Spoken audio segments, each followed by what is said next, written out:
রাষ্ট্র ধর্ষকের বিচার করতে পারে না, পারছে না, অক্ষম রাষ্ট্র। বন্ধুগণ, একটা ফ্যাসিবাদী কাঠামো তো আর ভাঙেনি, একটা ফ্যাসিস্ট চলে গিয়েছে। কিন্তু এই যে সরকার, সে আসলে কিভাবে বৈষম্যহীন বাংলাদেশ গড়বে? তার শ্রেণী চরিত্র আর সেই আওয়ামী লীগের শ্রেণী চরিত্র তো এখন পর্যন্ত আমরা একই রকমই দেখতে পাচ্ছি। আমরা দেখতে পাচ্ছি 5ই আগস্টের পর থেকে এই যে অভ্যুত্থানের ফ্রন্ট লাইনে থাকা নারীরা, তারাই নিরাপদে নাই। তাদেরকে বিভিন্ন জায়গায় স্লাট শেমিং করা হচ্ছে, তাদেরকে করা হচ্ছে অন্যায়ভাবে বহিষ্কার।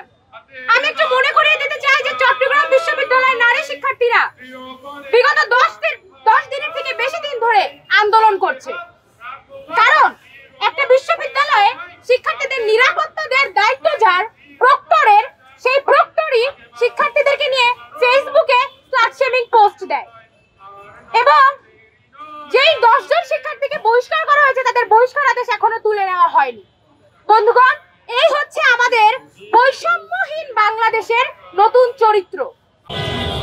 বাংলাদেশ মহিলা পরিষদের তথ্য অনুসারে জানুয়ারি মাসে মোট 205 জন নারী ও কন্যা শিশু নির্যাতনের শিকার হয়েছেন। তাদের মধ্যে 85 জন কন্যা শিশু এবং 120 জন নারী। ধর্ষণের শিকার হয়েছেন 67 জন, যার মধ্যে 14 জন কন্যা শিশু সহ 20 জন দলবদ্ধ ধর্ষণের শিকার। এছাড়া একজন কন্যা শিশু সহ 2 জনকে ধর্ষণের পর হত্যা করা হয়েছে। 3 ফেব্রুয়ারি ঢাকায় রাজধানীতে এক স্কুল ছাত্রীকে সংঘবদ্ধ ধর্ষণ করা হয়। 20 ফেব্রুয়ারি রাজশাহীগামী বাসে ডাকাতি ও ধর্ষণ এবং গতকাল 21শে ফেব্রুয়ারি রংপুরের মিঠাপুকুর উপজেলার এক শিশু শহীদ দিবসে শ্রদ্ধা জানাতে ফুল সংগ্রহ করতে গিয়ে ধর্ষণের শিকার হয়।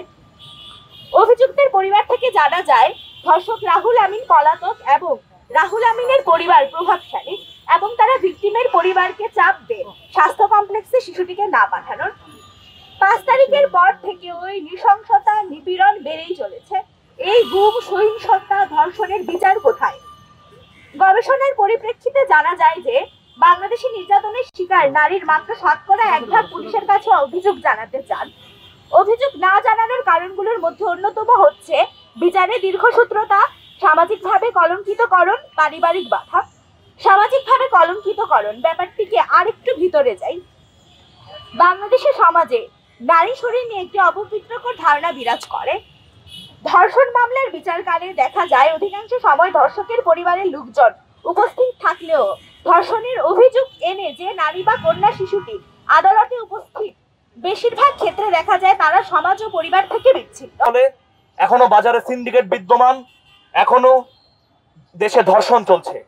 শুধুই কি ধর্ষণ, এখন আমরা দেখতে পাই রাষ্ট্র ধর্ষকের বিচার করতে পারে না, পারছে না, অক্ষম রাষ্ট্র।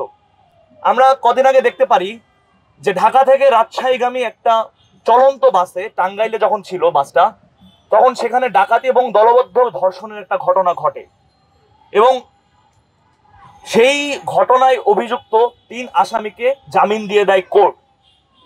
জনগণ জানতে চায় যে রাষ্ট্রের সাথে ধর্ষকের কিসের এত সখ্যতা, কিসের এত বন্ধুত্ব। আমরা যদি